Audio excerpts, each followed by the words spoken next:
Ken Wilber is a contemporary American philosopher who has written a host of books related to what he calls his integral theory. Who's sort of heard of Ken Wilber or read any of his many books? All right. Many of which say the same things. We'll get to that. Yeah. So one way to write a lot of books is to repeat yourself and just add a little more, right? But in general, I find many of his frameworks for thinking about the world both helpful personally as well as particularly relevant for contemporary Unitarian Universalism. As that name integral theory implies, Wilber seeks to integrate the best of all available sources of knowledge and experience related to any given field. This postmodern approach is related to our big tent of Unitarian Universalism.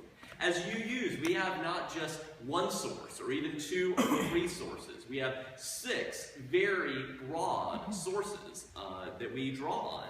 And we insist that we're actually stronger because of this diversity. We celebrate that mystics and social justice advocates, Jews, Christians and Muslims, Hindus, Buddhists and Taoists, humanists and scientists, pagans and representatives of indigenous spiritualities are all together in the same community. We challenge one another to take into account multiple perspectives. We keep one another accountable and work together to build the beloved community. And for me, Ken Wilber's integral theory, I would say I am a fan of Ken Wilber. I am not a fanboy. Some people are sort of in the cult of Ken Wilber and think he's sort of got it all figured out. So I think he's helpful, but you know, we can qualify these things. But he has been one among many helpful ways of thinking about how all these different perspectives, how they relate, and how we can potentially integrate them together. If you're interested in learning more, back in 2007, he released a very short introduction with lots of pictures and charts to his perspective called The Integral Vision, so that could be a good starting point. If you want to go deeper, particularly in the area of religion on the theory side, I recommend his book Integral Spirituality. On the more practice side, if you're interested more in practice than in theory, he's released a book called Integral Life Practice that has a lot of real practical ways of how might we integrate and actually live this stuff out. The only thing I'll say about the Integral Life Practice book is I find his perspective almost, it's been criticized as sort of masculinist, like very strong, robust, and it's almost like oppressive, I think, in a sense, because he really emphasizes kind of growing in all areas of your life all at once, integrating them, and I'm like, that is exhausting, you know? Whereas I think more realistically, if you're training for a marathon, that may not be the time to start working on, you know, writing a book, or if you just had a baby or started a new job, maybe you know, that's not also the time necessarily to go deeply into therapy and your own child. Anyway, so you know, I think sometimes we have to balance these things out. And again, while I have no intention of trying to read everything Wilber has written, not for the least of which reasons that he often repeats himself from book to book, there is one book by him that I'll just note briefly that I haven't read but do plan to read soon. It's called Grace and Grit. It's about his journey with his wife, who was diagnosed with breast cancer in 1983, 10 days after their wedding. She died of the disease 6 years later in 1989, and Grace and Grit is his writing and sort of working through that incredibly tragic experience.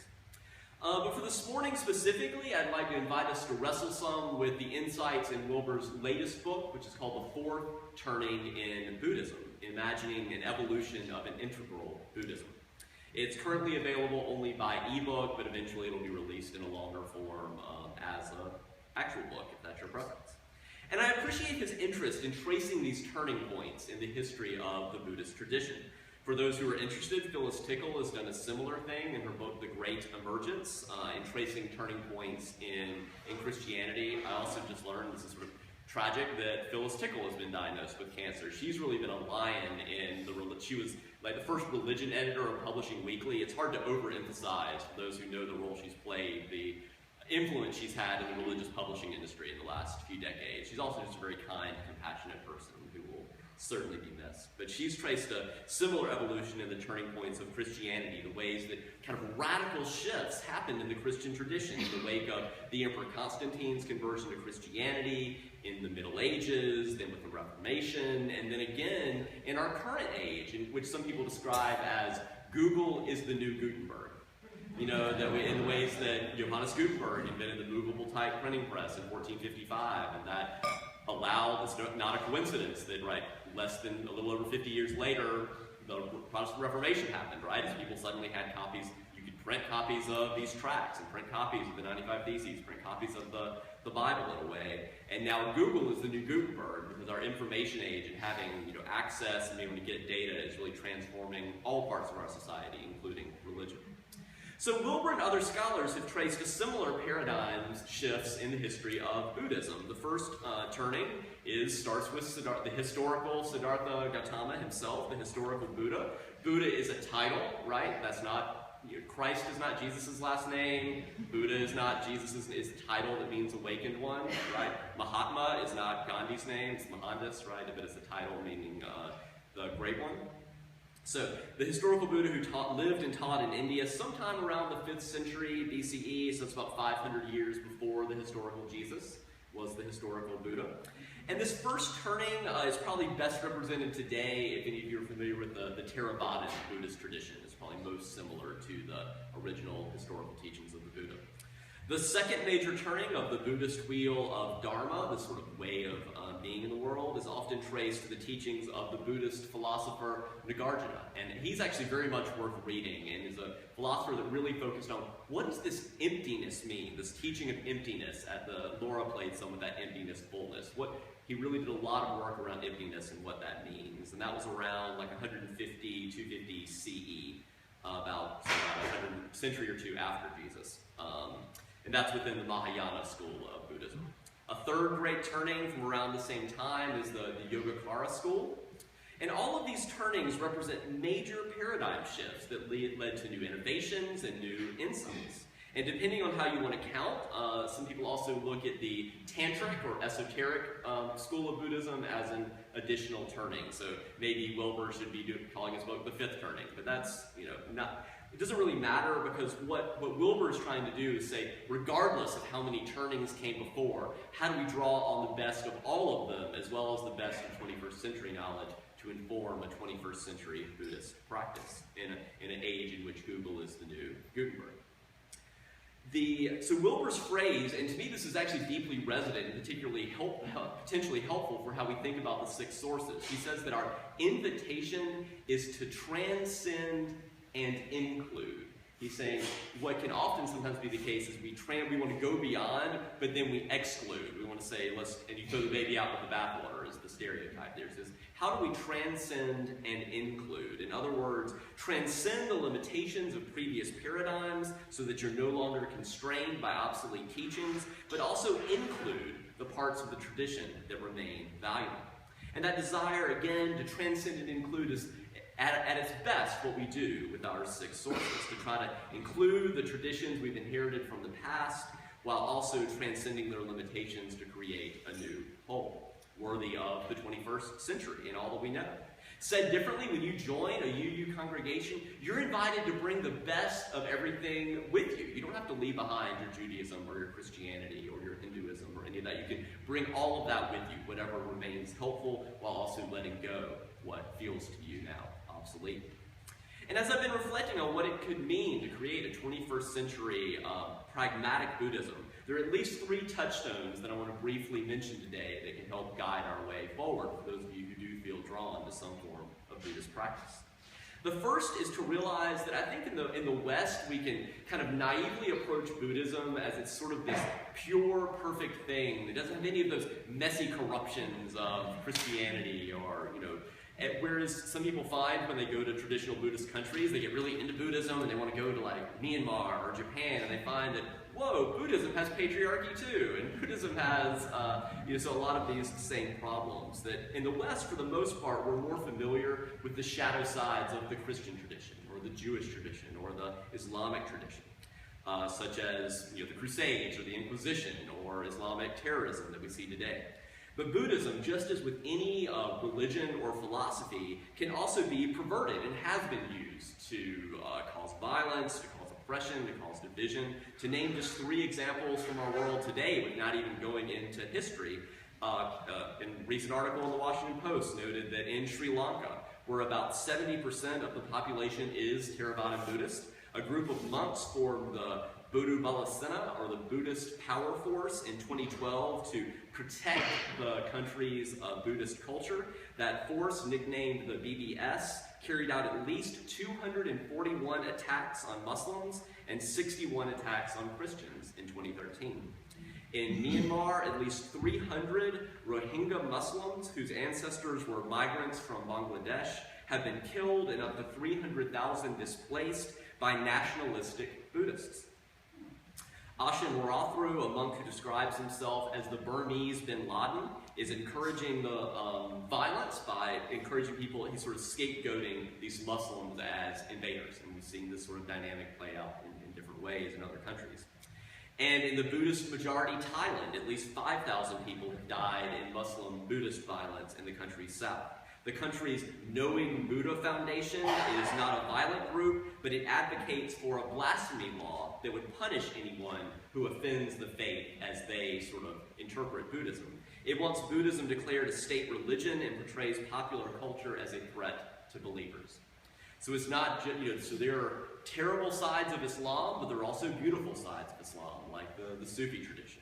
There are terrible parts of Judaism in which, like the book of Joshua, and then there are, kill everyone, but then there are beautiful parts of Judaism as well. So it's like all these religions and philosophies have good and bad sides. And so much depends on what an individual or a community brings to a tradition, as far as whether any given tradition in the way it's used leads to liberation or to oppression. A perspective from the fourth turning of Buddhism challenges us to take responsibility for letting go of those obsolete parts of religions that are oppressive, that are anachronistic, that are heterosexist, sexist, classist, any of these things. But to hold on to and emphasize the parts that continue to be of great value. In the case of Buddhism, for example, it's an incredibly powerful set of practices for cultivating compassion, clarity, concentration, equanimity. It's incredibly powerful and valuable for them. So that's my first touchstone, to be aware that the Buddhist tradition has all the same promises and perils of all the other religions and philosophies. The second touchstone, if you do feel drawn, as I am, toward Buddhist practices, is to be wary of what is sometimes called spiritual materialism. The ways that spiritual traditions like Buddhism can be co-opted and commodified to support oppressive systems instead of transforming them, which is their fuller promise. To name only the most recent example that comes to mind, are any of you fans of the television show Mad Men?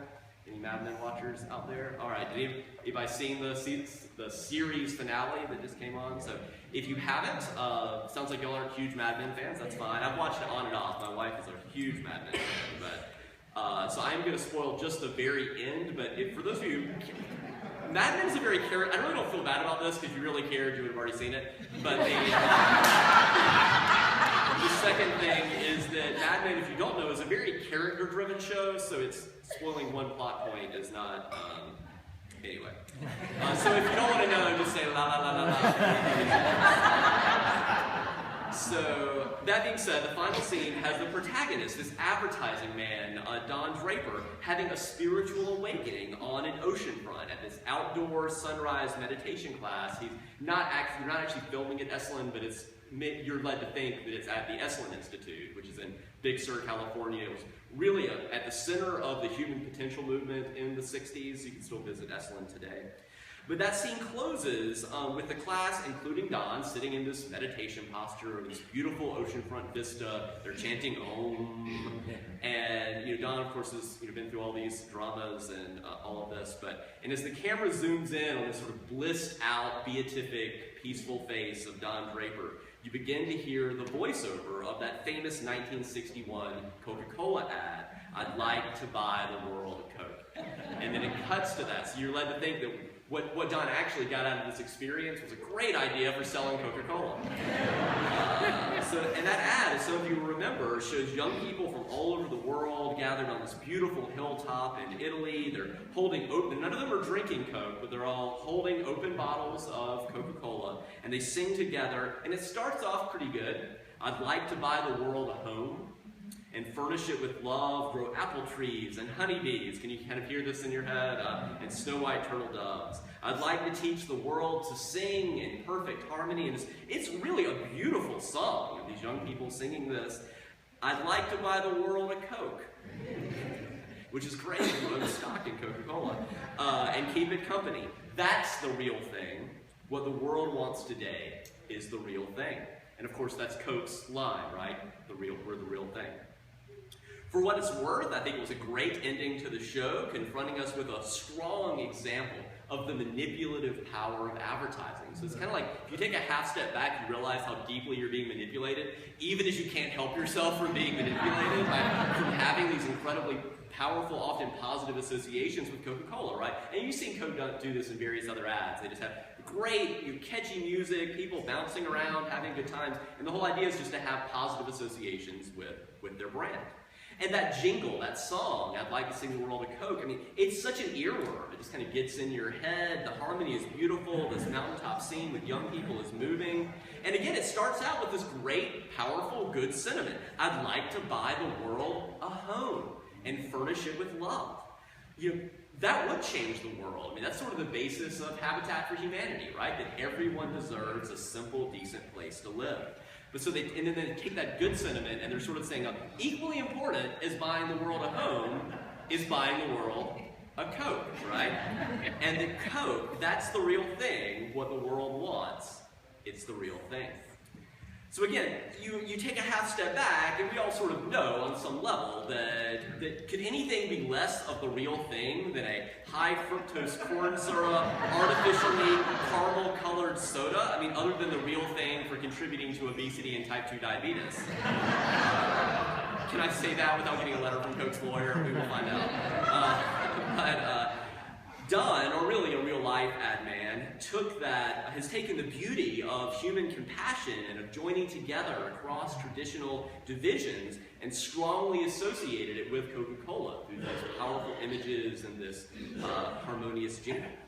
And there's a lot more, again, to say about that advertising phenomena, but my point for this morning is that just as Buddhism and other spiritual traditions can be subject to various fundamentalisms, they can also be commodified in ways that support broken, exploitative systems instead of fulfilling their promises for transforming us and our way of being together in the world. I would even invite you to consider that this whole sort of mindfulness-based stress reduction movement, which as a whole is creating a lot of good in the world, you can also, if you take, again, a half step back, you can see the ways in which it's being manipulated to say, oh, keep overworking, just add 30 minutes of meditation so that you are not, less likely to die from stress, so you can keep working 80-hour, 100-hour work weeks longer, right? So do you see the ways in which mindfulness-based stress reduction is being commodified, as opposed to the deeper promise of Buddhism is a much more radical transformation about through meditating, having these insights into the impermanent nature of reality,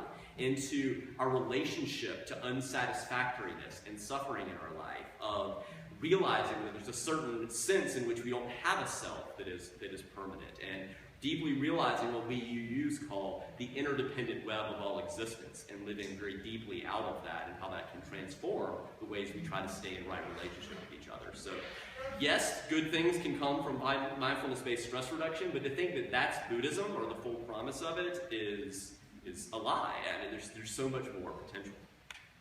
So as I move toward my conclusion, allow me to offer a third and final touchstone that points us a little more toward the actual real thing of Buddhism. So related to spiritual materialism is sometimes called spiritual bypass.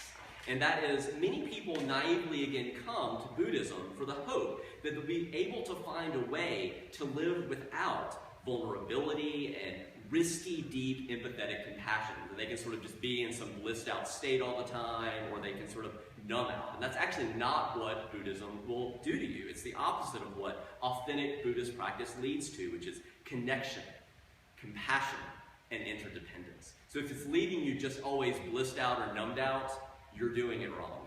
So we can talk about that. The Buddhist teacher Stephen Levine says it this way: if prayer would do it, I'd pray. If reading esteemed thinkers would do it, I'd be halfway through the patriarchs already. If discourse would do it, I'd be sitting with his holiness every moment he was free. If contemplation would do it, I'd have translated the periodic table to hermit poems, converting matter to spirit. If even fighting would do it, I'd have a black belt.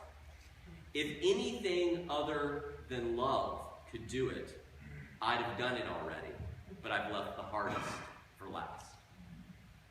And following the Reverend Dr. Martin Luther King Jr., we often talk about our goal as creating the beloved community, which means through love and compassion, breaking down walls and forming bonds between people who previously perceived themselves as unable to be anything but enemies. So breaking down those bonds and creating community, that is what it means to create the beloved community. And to consider what it means to talk about the beloved community from a Buddhist perspective, there's a powerful quote from the contemporary Buddhist teacher Thich Nhat Hanh that C. Raven reminded me of this past week as we were planning this service. Of note, a year before his assassination, Dr. King wrote to the Nobel Committee, "As the Nobel Peace Prize laureate of 1964, I now have the pleasure of proposing to you the name of Thich Nhat Hanh for that award in 1967. I do not personally know of anyone more worthy of the Nobel Peace Prize than this gentle Buddhist monk from Vietnam." They didn't actually give out any awards that year, but we do have the letter that MLK wrote and about his relationship with Thich Nhat Hanh. So Han has written that the Buddha, and this kind of gets to some of the turnings in Buddhism, Han wrote that the historical Buddha predicted that the next Buddha would be the Buddha of love. But Han says, kind of from this 21st century perspective, it is possible that the next Buddha, the coming Buddha, will not take the form of an individual. That the awakening will actually take the form of a community, what Buddhists call a Sangha. A community practicing understanding and loving kindness. A community practicing mindful, you could even say also heartful living. And the practice can be carried out as a group, as a city, as a nation, as a world, as a cosmos, is eventually our invitation. May we at UUCF, as individuals and us collectively, be part of creating such beloved communities. We can't control the vicissitudes of the world, but we can learn to respond to whatever comes our way with greater mindfulness, greater heartfulness, greater insight, greater compassion. And for this morning, I leave you with this Buddhist blessing for the coming days and weeks. May you be filled with loving kindness. May you be filled with loving kindness. May you be well. May you be peaceful and at ease. May you be whole.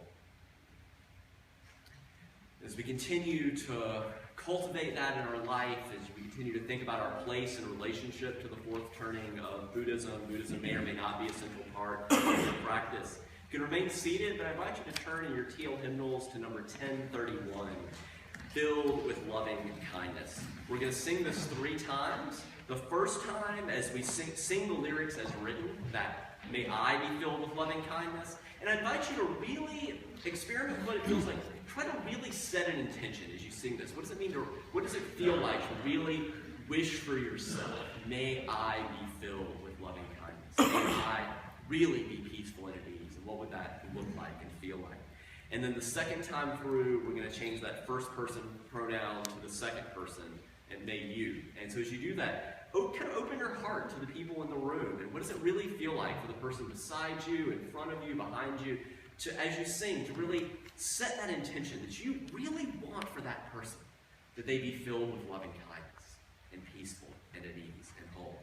And finally, the third time through, we'll sing we. We'll moving from me to we. What does it really mean to wish that, both for the people in this room and around the world, that we collectively be filled with loving kindness? What would it mean to live that